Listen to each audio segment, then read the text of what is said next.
Hello wears. तो आज हम लोग करने जा रहे हैं UPSC civil services mains exam की जो आंसर राइटिंग की प्रैक्टिस है वो करने जा रहे हैं। तो बेसिकली ये मेरी आंसर राइटिंग की सीरीज़ है। इसमें मैं डेली अलग अलग सब्जेक्ट के बारे में अलग अलग सब्जेक्ट की आंसर राइटिंग प्रैक्टिस करवाता हूँ। तो आप लोग जाके मेरी प्लेलिस्ट में आके चेक कर सकते हैं। तो आज का जो टॉपिक है वो है मिडिवल हिस्ट्री से, और जो टॉपिक है वो सिख गुरु और खालसा पंथ से रिलेटेड टॉपिक से हम लोग आज क्वेश्चन प्रैक्टिस करेंगे। आप यहाँ थोड़ी कचर पचर देख रहे हैं, तो ये मैं थोड़ा पहले वीडियो बना रहा था, उस वजह से थोड़ी यहाँ पे एक्सप्लेन करके बीच में थोड़ा वीडियो रोकना पड़ा, इस वजह से वो कचर पचर हो गई यहाँ पे। तो बेसिकली मैं एक्सप्लेन कर रहा था, इस वजह थोड़ी यहाँ खराबी हो गई है। तो हमें क्वेश्चन दिया गया है वो बेसिकली हमें पता है कि जो सिविल सर्विसेज होती हैं उसमें डेली करंट अफेयर्स जो करंट अफेयर्स चल रहे होते हैं उस समय में, तो उससे सवाल पूछा जाता है। तो बेसिकली हमें यहाँ पे 2021 में 2020-21 में क्या खालसा पंथ से रिलेटेड न्यूज़ सुनने में मिल रही थी। तो उन्होंने क्या किया, इसी को अपने अच्छे तरीके से रैप अप करके क्वेश्चन में हमें दे दिया इन्होंने। अब हम लोग इसको समझेंगे और इसका आंसर कैसे लिखेंगे वो हम समझने जा रहे हैं। तो हमें क्वेश्चन क्या दिया गया है, discuss the transformation of Sikh community from Nirguna bhakti sect into politico military organisation. और इनके क्वेश्चन क्या कह रहा है, हमें बताना है कि जो ट्रांसफॉर्मेशन हुआ है सिख कम्युनिटी का कहाँ से स्टार्ट हुआ था। जैसे निर्गुणा भक्ति, तो निर्गुणा भक्ति जैसे गुरु नानक देव ने शुरू की थी, और कैसे कैसे ये मिलिट्री बेसिस पे बनने लगी धीमे धीमे। तो इनका ट्रांसफॉर्मेशन बताना है कैसे कैसे हुआ। तो बेसिकली अब हम लोग जब भी आंसर राइटिंग प्रैक्टिस करते हैं तो हमें 3 पार्ट में डिवाइड करना होता है। तो सबसे पहले क्या नाम, इंट्रोडक्शन, फिर बॉडी, फिर कंक्लूजन। तो हमें सबसे पहले कंक्लूजन में हम लोग क्या लिख सकते हैं, कंक्लूजन में हम लोग 4 मार्क्स का वैसे अगर हम लोग कहें तो 10 मार्क्स का हमें अगर अगर हम लोग बात कहें तो 10 मार्क्स हमें टोटल, चाहे जितना अच्छा मार्क वो पेपर बना लो, 10 मार्क्स या 12 मार्क्स से ज़्यादा नहीं मिलने वाले। और जो इंट्रोडक्शन और कंक्लूजन रहता है वो ज़्यादा से ज़्यादा 4-4 मार्क्स ज़्यादा नहीं हो पाता, 4 या 3 मार्क्स ज़्यादा नहीं देते हैं। तो आप छोटा मोटा भी लिख दें कंक्लूजन, थोड़ी मेन क्रक्स उठा के, तो चल जाएगा आपका इंट्रोडक्शन। और जो मेन क्रक्स रहता है वो रहता है बॉडी का, तो बॉडी अच्छे से अच्छा लिखें, पर कंक्लूजन थोड़ा बहुत ऊपर नीचे हो जाए तो कोई दिक्कत नहीं है। जैसे कि मैंने यहाँ पे इंट्रोडक्शन में क्या लिखा था, मैंने यहाँ लिखा था Sikh community is a foundation by Guru Nanak because there were many social evil perform by different social groups. तो क्या गुरु नानक ने फाउंडेशन रखी थी किसकी, सिख कम्युनिटी की। क्यों रखी थी, क्योंकि उस समय की बात अगर आप लोगों को पता हो, आप लोगों ने अगर एंशिएंट हिस्ट्री पढ़ी हो, तो जैसे बुद्धिज़्म हुआ, जैनिज़्म हुआ, तो इनके रिलीजन की राइज होने की वजह क्या थी, क्योंकि उस समय की जो सोशल कम्युनिटीज़ थी वो मिसबिहेव करती थी। जो लोअर कास्ट के लोग होते थे उनके साथ मिसबिहेव होता था। तो कास्ट सिस्टम बहुत ज़्यादा चलने लगा था, डिस्क्रिमिनेशन बहुत ज़्यादा होने लगा था। तो ये सब सोशल इवेंट्स की वजह से जो नए नए क्या पॉलिटिकल ग्रुप्स थे वो इमर्ज होने लगे थे। जैसे ही उसी में अगर एग्जाम्पल अगर इससे रिलेटेड आगे आ जाए तो आप बता सकते हैं कि जैसे बुद्धिज़्म हुआ और जो जैनिज़्म हुआ और जो सिखिज़्म हुआ, इनके राइज होने की वजह थी डिस्क्रिमिनेशन सोसाइटी में, क्योंकि बहुत ज़्यादा डिस्क्रिमिनेशन होने लगा था लोगों के साथ। तो इनने क्या काम किया, जो लोग पिस रहे थे उन्हें बचाने की कोशिश की थी। इस वजह से इन्होंने उसकी फाउंडेशन रखी कि इस वजह से लोगों को अच्छा फील हो सके, क्योंकि उनके साथ अच्छा बिहेव नहीं होता था। तो मैंने ऐसा इंट्रोडक्शन रख दिया। अब हम मेन बॉडी में क्या रखेंगे, ट्रांसफॉर्मेशन कैसे हुआ, कैसे कैसे उनकी सिख कम्युनिटी का ट्रांसफॉर्मेशन हुआ, जो हमें मेन बॉडी में पूछा गया था।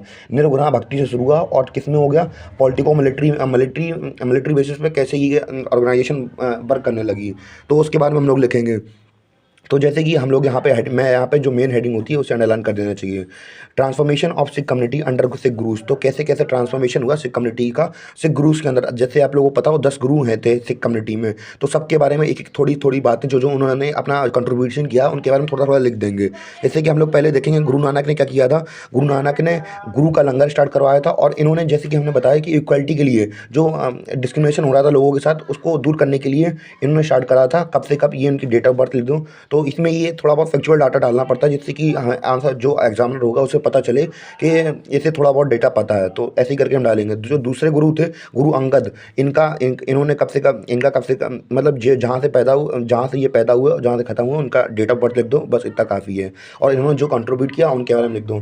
तो अब जो गुरु अंगद थे वो क्या थे, he was contemporary of Mughal emperor Babur. तो ये बाबर के समय में थे, और किसके समय में भी थे, हुमायूं के समय में भी थे। तो ये दोनों के कंटेम्प्रेरी थे। और इन्होंने क्या किया था, इन्होंने कंपाइल की थी, किसकी राइटिंग कंपाइल की थी, नानक देव की, मतलब गुरु ग्रंथ साहिब में इन्होंने कंपाइल करके लिख दी थी गुरुमुखी स्क्रिप्ट में। तीसरे गुरु की बात करें, तीसरे गुरु के बारे में उनका नाम देखेंगे और उनके कब से कब उनके कॉन्ट्रीब्यूशन देखेंगे, वो सब लिख देंगे। जैसे थर्ड गुरु अमरदास, ये इनका ये टाइम पीरियड था। ये कंटेम्प्रेरी थे कौन से, मुगल के, अकबर के। तो आप लोगों को पता हो, अगर आप लोगों ने पढ़ा, आप लोगों को इनके बारे में पढ़ा हो तो आप लोगों को पता होगा कि जो ये गुरु अमरदास थे, इनके संबंध अच्छे थे किसके साथ? अकबर के साथ। तो आप लोगों ने इनकी कहानी सुनी होगी कि जो ये गुरु थे, आई मीन जब मतलब ये आप लोगों को पता है कि अकबर कितना लिबरल था। तो वो हर कम्युनिटी के साथ बना के चलता था। तो इनके इनके साथ भी वो मतलब कहा जाता है कि वो इनके लंगर में आए और इन्होंने उन्होंने कहा कि हमारे साथ अलग ट्रीटमेंट करो, मतलब जैसा भी हो कि अलग ट्रीटमेंट होना चाहिए। पर उन्होंने कहा था अगर अगर आपको वो मेरे साथ बना के चलनी है तो फिर मेरे साथ ही बैठ के खाना खाना पड़ेगा। जैसे आम लोग जी मतलब खा रहे हैं तो उनके साथ ही बैठ के खाना पड़ेगा। तो ऐसी ऐसी कुछ कहानियाँ हैं। तो आप लोग अगर आप लोग अगर इनके बेसिकली इनके गुरु अकबर अमरदास जी के बारे में पूछा है तब लिख सकते हैं, पर ऐसी जगह पर ज़रूरत नहीं है। तो मैं आप लोगों को बेसिकली थोड़ा बहुत बता रहा था कि उनके साथ अच्छे संबंध थे। और हम लोग इनके इन्होंने जो जो कंट्रीब्यूट दिया उसके बारे में लिखेंगे। जैसे कि इन्होंने मंजीप्री की मैरिज सेरेमनी स्टार्ट करवाई थी। मंजीप्री में क्या था कि जो शादियाँ होती थी वो जो बहुत कॉमन तरीके से कराओ कि भैया गुरुद्वारे में आ जाओ और बस अपना जो उनका प्रोसीजर रहता है सिखों का, वो अपना प्रोसीजर करके अपनी धीमे हल्के में शादी कर लो कि ज़्यादा एक्सपेंसिव चीज़ें देने की ज़रूरत नहीं है, ज़्यादा खर्चा करने की ज़रूरत नहीं है। तो आराम से जैसे कि आजकल सम्मेलन वगैरह देखते हैं तो वैसे टाइप में इन्होंने करवाना स्टार्ट करा दिया था। और इन्होंने क्या किया था, गुरुशिप को जो वो था वो हेरिडिटी कर दिया था। और हम लोग इसके अब बाकी के गुरु के बारे में भी लिख सकते हैं। और हम लोग अगले गुरु के बारे में लिख सकते हैं। जैसे चौथे गुरु थे कौन? गुरु रामदास जी। इनका टाइम पीरियड लिख दो। और ये कंटेम्परेरी थे किसके? अकबर के कंटेम्परेरी थे। और इन्होंने ही जो अमृतसर से शहर है और उसको क्या करवाया था, मतलब इस्टेब्लिश करवाया था उनसे प्लॉट लेके, अकबर से प्लॉट लेके।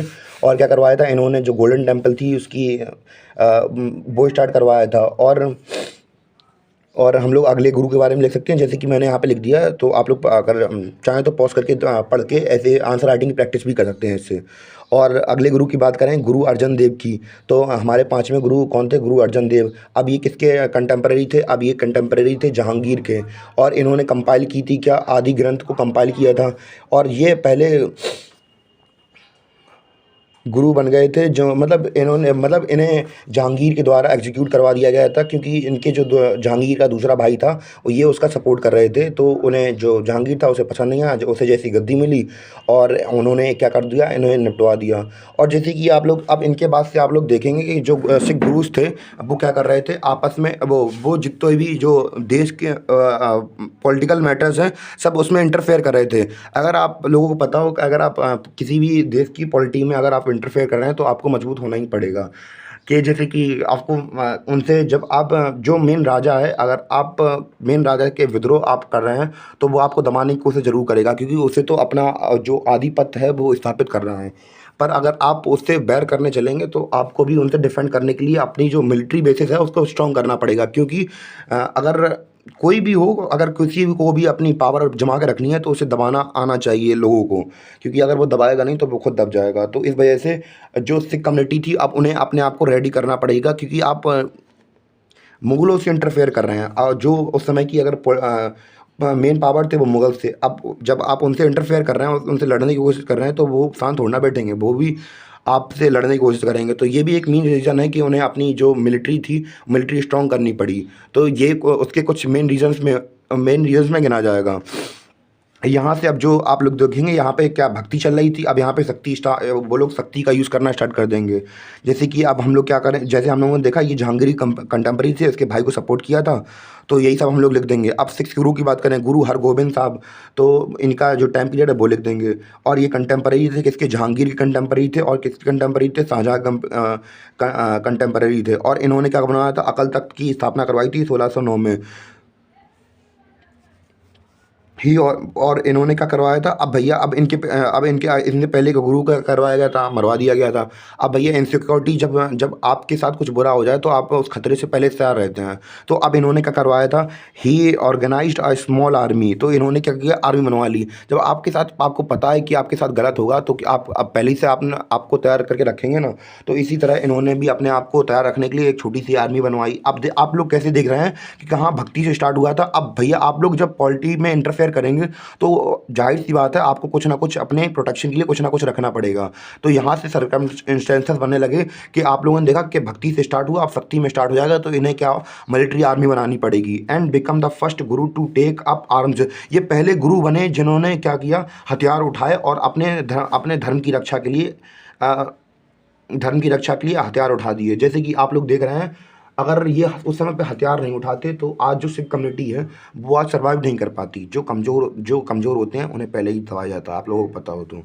और हम लोग बात करें अपने 7वें गुरु की, गुरु हर राय जी, इनका टाइम पीरियड लिख देंगे। और की कंटेम्प्रेरी किसके थे, शाहजहाँ के कंटेम्प्रेरी थे और औरंगजेब के कंटेम्प्रेरी थे। अब भैया सीधी सीधी बात है, औरंगजेब से जो टक्कर आएगा चूर चूर हो जाएगा, क्योंकि जो औरंगजेब था वो किसी की नहीं सुनता था और हम लोगों को पता है वो कितना कंजर्वेटिव था अपने इस्लाम को लेकर।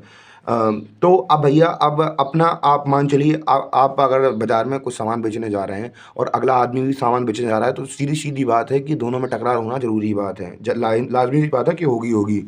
ही गिव शेल्टर टू दारा सिको। अब भैया अब जो आप लोगों को पता हो, जो दारा सिको था वो औरंगजेब का भाई था। तो अब तख्त की लड़ाई चल रही थी किसकी, दारा सिको के बीच में और औरंगजेब के बीच में। अब ये इनका घर का मैटर था, पर इन्होंने क्या किया, इन्हें शेल्टर दे दिया दारा सिको को। अब भैया आप हमारा हक छीन के आप हमारे दुश्मन को जब सलाह दें, मतलब सहारा देंगे, तो आप भी हमारे दुश्मन हुआ। दुश्मन का दुश्मन ही होता है ना। तो इसी तरह जो इनकी जो अपने हर राय जी थे, इनसे दुश्मनी हो गई किसकी, औरंगजेब की। अब पावर किसके पास में, औरंगजेब के पास पावर। जो पावर जिसके पास होती है वो कम पावर वाले को दबा देता है। तो इन्होंने क्या किया वो आपको पता ही है। और हम लोग बात करें अपने अगले गुरु हरकिशन जी की। अब हम लोग बात करेंगे किसने, अपने अगले गुरु हरकिशन जी की। तो हरकिशन जी का टाइम पीरियड लिख देंगे। ही was contemporary of Mughal emperor, मतलब औरंगजेब के कंटेम्प्रेरी थे। और इसके बाद 9वें गुरु के बारे में लिख देंगे, गुरु टेग बहादुर जी, और इन्होंने जो कंट्रीब्यूट किए तो उसके बारे में लिख देंगे। ही was contemporary Mughal emperor Aurangzeb. He opposed the force conversion of Hindus Kashmiri Pandit by Mughals ruler. तो जब आप लोगों को पता हो कि जो सॉरी थोड़ी काफ़ी सारी डिस्टर्बेंस हो रही है यहाँ पे, क्योंकि लाइट चली गई थी, तो आप लोग उसे नोटिस नहीं करें तो अच्छा होगा। ही वाज कंटेम्प्रेरी, अब हम लोग कहाँ पे थे, 9वें गुरु पे थे। तो अब ये जो अगर हम लोग यहाँ पे इस्लाम की बात करें तो जो औरंगजेब था वो इस्लाम को लेके बहुत ज़्यादा कंजर्वेटिव था। अब वो चाह रहा था कि वो पूरे जो इंडिया था उसे क्या बनाना था, इस्लामिक कंट्री बनाना चाहता था। तो इस्लामिक कंट्री बनाना चाहेगा तो भैया यहाँ के जो लोग थे उनका अपोज करेगा, सीधी सीधी बात है, उनका अपोज करके उनका कन्वर्जन कराएगा। तो यही वो कर रहा था। तो अब भैया अब आप किसी का धर्म ले लेंगे तो इंसान की आधी जान तो उसके केस में रिलीजन में होती है। तो आप लोग अगर आप आजकल भी देखते होंगे तो धर्म के नाम पे कितने दंगे होते हैं। तो उस समय की बात तो फिर और ज़्यादा थी, लोग बहुत ज़्यादा चीज़ लेते थे अपने धर्म को। तो आप दबाएंगे तो वहाँ से भी कॉन्सिक्वेंसेस बहुत ज़्यादा मिलेंगे। तो अब भैया इन्होंने टकराए और इन्हें प्रोसिक्यूट मार दिया गया। अब भैया पावर जिसके पास होगा अपनी पावर का यूज़ करेगा ज़रूर। और इन्होंने आनंदपुर की इस्टेब्लिशमेंट करके और इनका प्रोसिक्यूशन करा दिया गया, उन्हें मार दिया गया। हम लोग बात करेंगे लास्ट गुरु अपने गुरु गोविंद सिंह जी के बारे में। तो he was contemporary of Mughal Akbar Aurangzeb and Bahadur Shah.